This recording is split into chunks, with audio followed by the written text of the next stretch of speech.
And on the Newsmaker, we have on our live line right now, Steuben County Republican Chairman Joe Sempolinski. Joe, thanks for calling in this morning. Brian, it's a pleasure as always. Well, Joe Sempolinski, starting out with a story we had in the news. Congressman Tom Reed wants the $500 billion sent by Congress to cities and counties and villages and towns nationwide distributed in New York State. Reed says that Governor Andrew Cuomo has not distributed this money to New York State's municipalities yet. Any thoughts there, Joe Sempolinski? Yeah, when you're going to invest federal dollars, and in this case, it's appropriate because if your business has been shut down for the last 2.5 months, it's not because you made a bad business decision, and it's not because you're a bad salesman or a bad CEO or what have you. It's because the government came along and said, for public health, please shut down your business. So if the government intervened, it's appropriate for the government to help deal with the effects of that intervention. Now, what we don't want is if a large chunk of money is, remember, we're in deficit at the federal level, but a large additional chunk of money is added onto that deficit. We want it to get where it needs to get to the people on the ground. It needs to get directly to individuals. It needs to get directly to small businesses. And in the case of government aid, to governments, it needs to get to municipalities. It needs to get to small cities like Hornell. It needs to get to towns like Hornellsville. It needs to get to villages like Canisteo. It needs to get to the actual people on the ground if any of those places need it. What we are in danger of in New York, and we've heard this,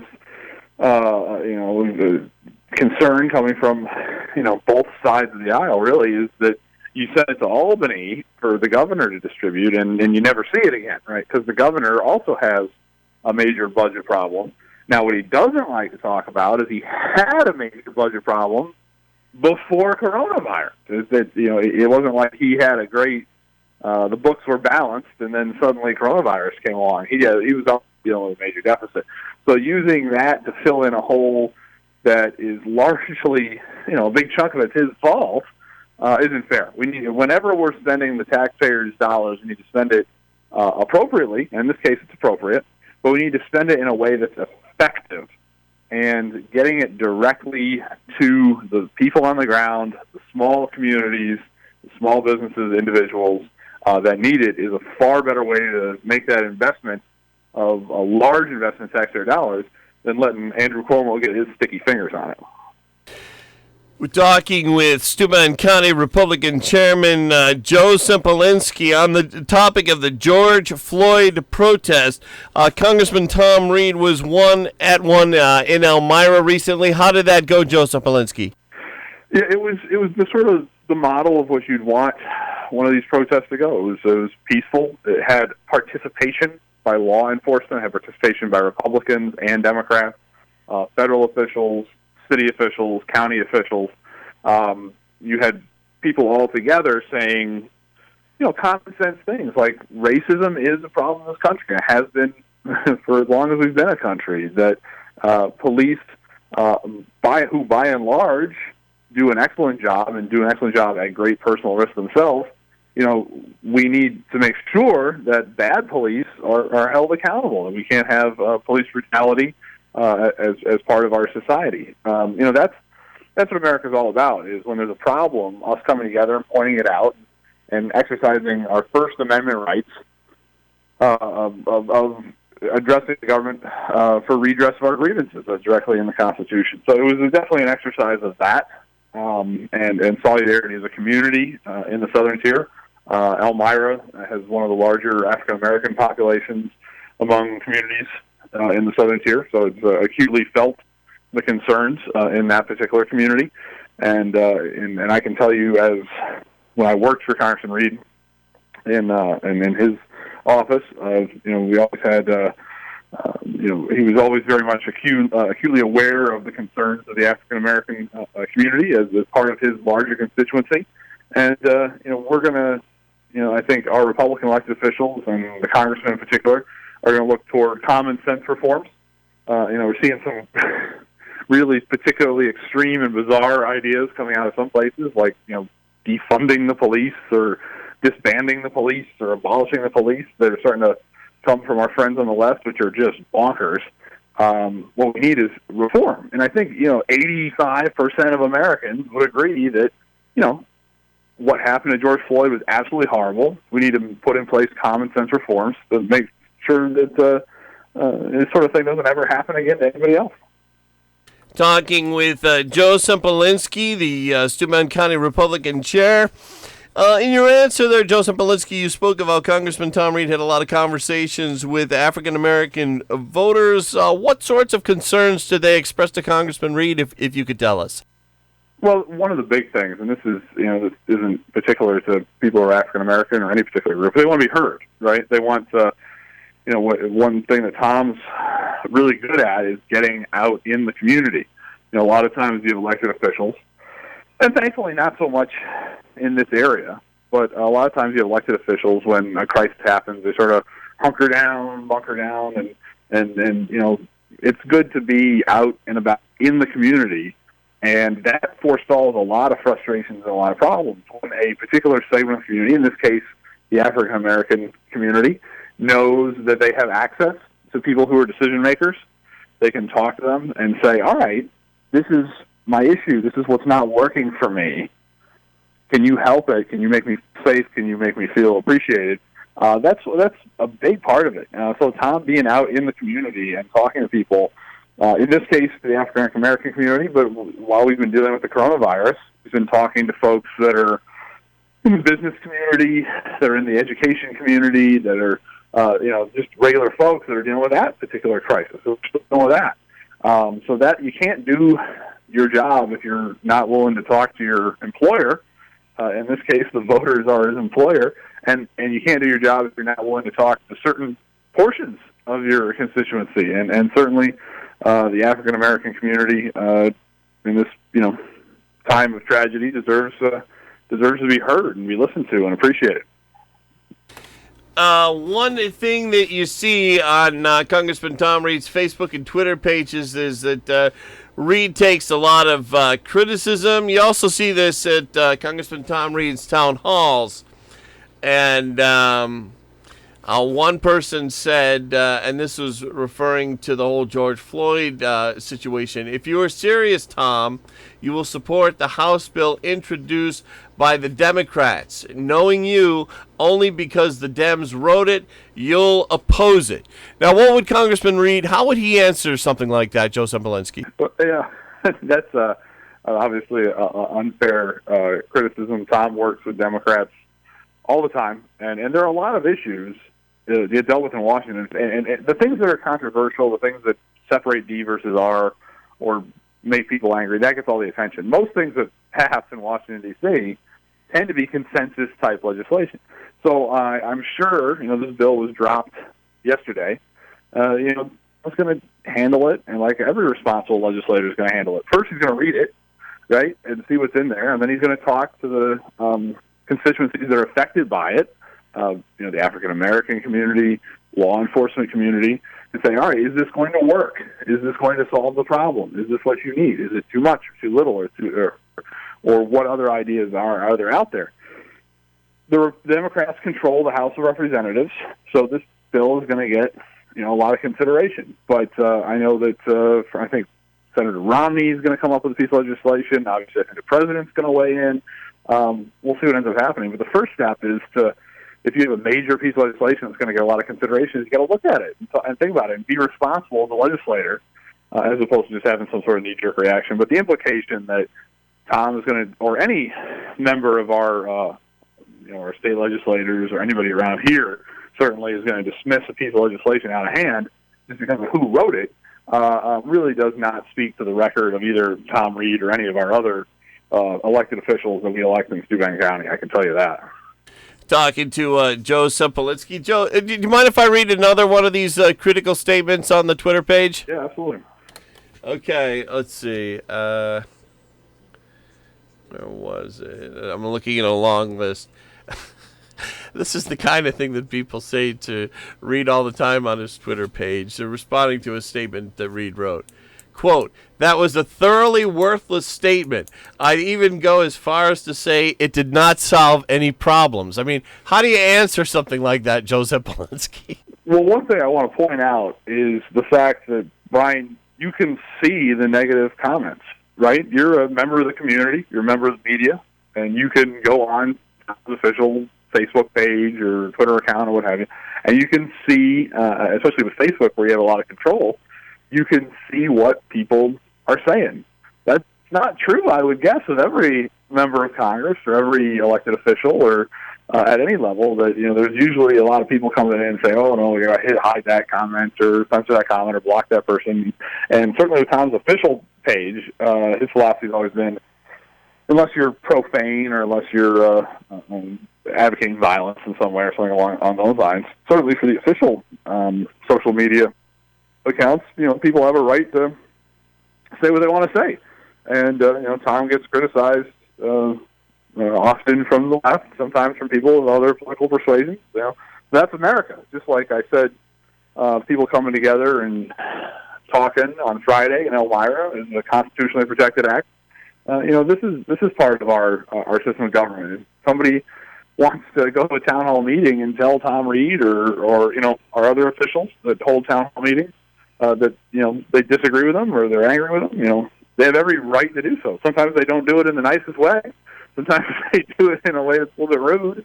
That's quite common from what I can see of the congressman's Facebook and Twitter pages. They slam Reed quite a bit, and you get the impression that everybody's all upset with Congressman Tom Reed and nobody likes him, blah, blah, blah, but he seems to have been around for quite some time. What's your impression, Joe Sempolinski, of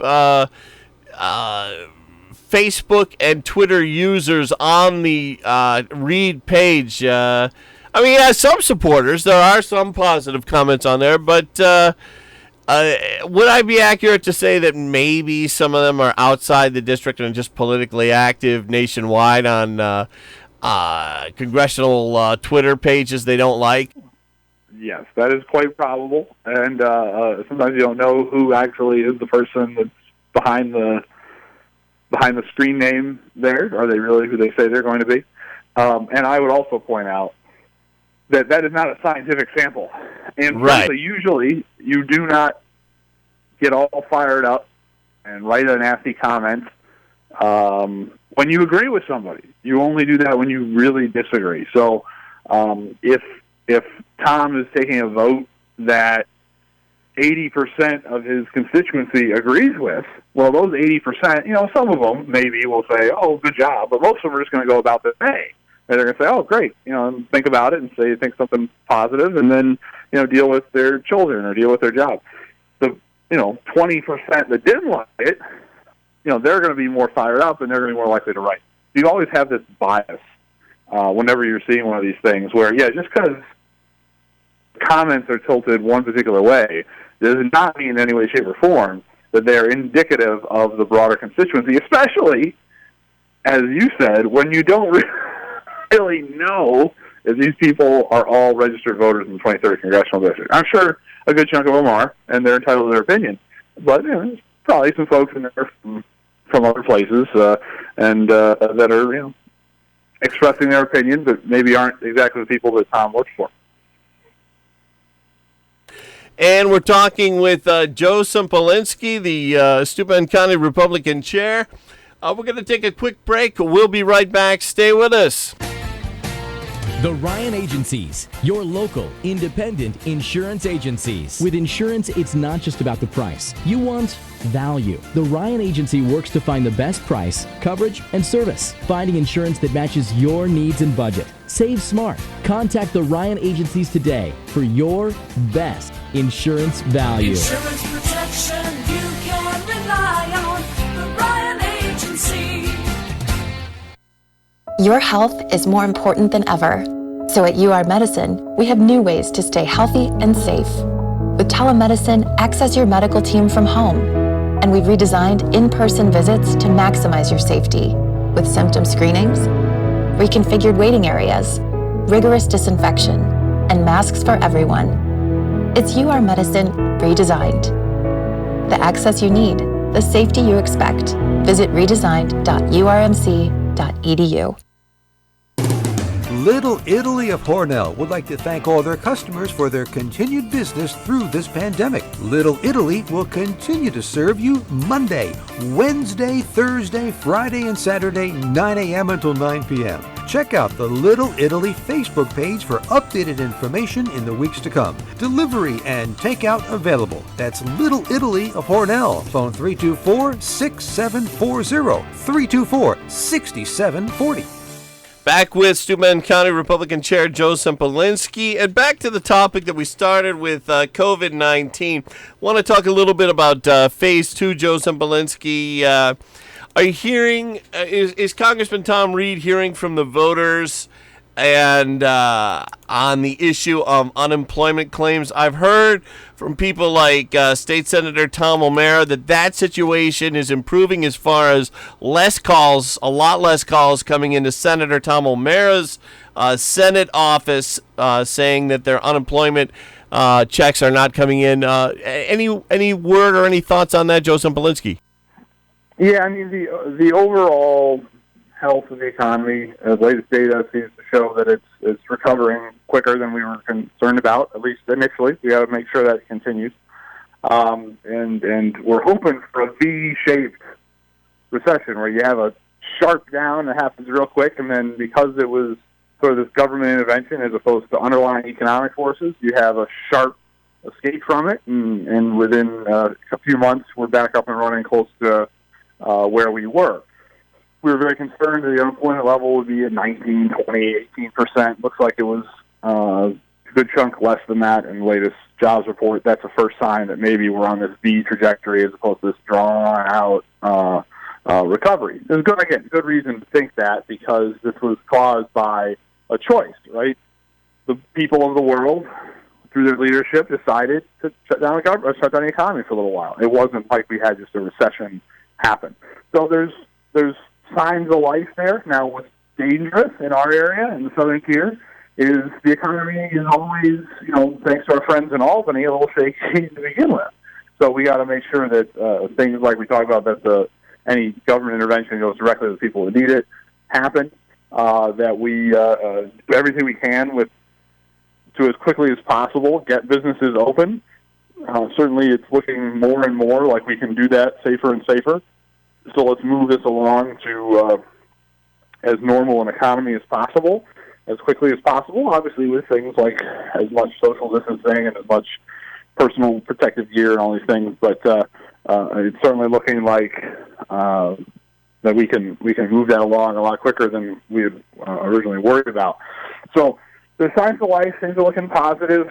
We got to stay focused on we've had a public health crisis. We're currently having a crisis in our policing and our concerns about racial violence. But we also have to worry about making sure we don't have a generational type crisis in our economy, because that has a danger of really affecting everyone in a very negative way for the long term. And everything we can do to make that a V-shaped recession is really important, because we don't want to be talking about the lingering effects of this economically next summer. We want to be talking about this holiday season, like, oh man, we really recovered well. That should be our goal. Joe Sempolinski, I've kind of made this whole interview pretty Congressman Tom Reed centric here, if there is such a phrase. You're the Steuben County GOP chair. Elections are coming up in November. First, touching on, I do want to get to local races, but as far as Trump goes, how do you think the COVID will affect Trump at the voting booth? I think a big piece of it is that economic recovery. We had a very robust economy thanks to President Trump and his policies going into this. We were doing really, really well. Unemployment was at really historically low levels. Unemployment in racial minority groups was at very, very historically low levels. So the hope is that we can have that type of recovery. I think if we do, if we're coming into October, November, and the economy's humming along again, and there has been a second spike in COVID, the president's going to be very difficult to beat. Because if you look historically across, all presidential elections of all time, and you want to guess who won, the incumbent usually gets reelected if the economy is good, and he usually doesn't if the economy is bad. And so that's going to be the number one determination. And thankfully, the president put us in a very strong position going into this.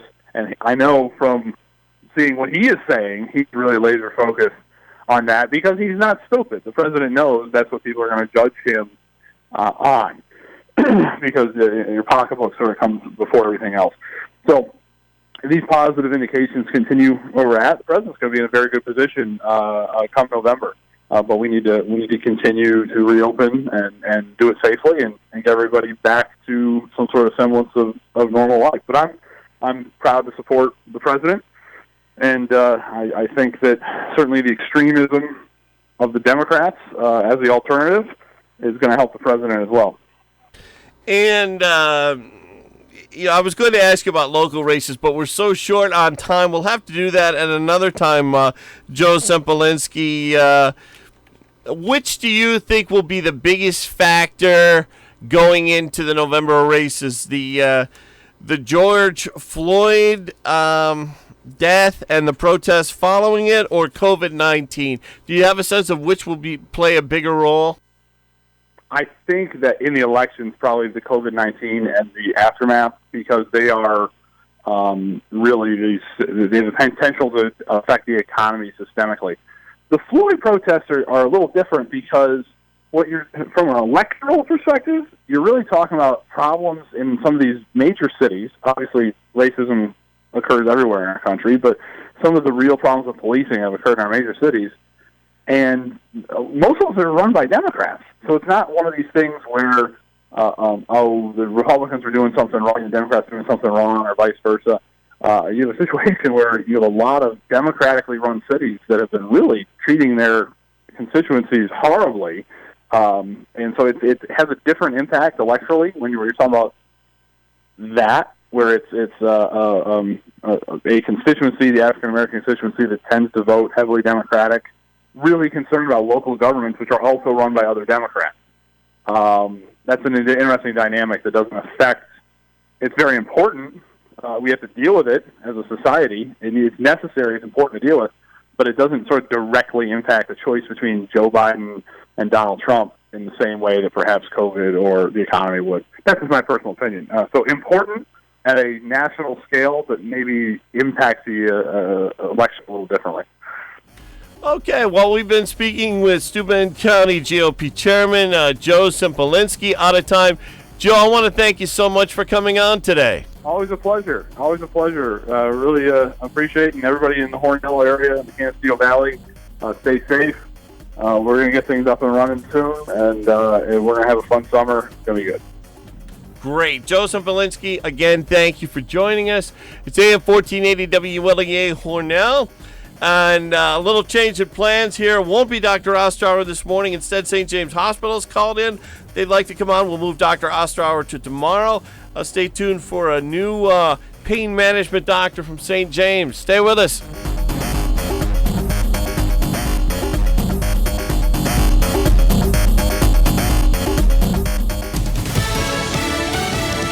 News. I'm Karen McHugh. The body of George Floyd, whose in-custody death in Minneapolis back on May 25th sparked worldwide protests and demonstrations.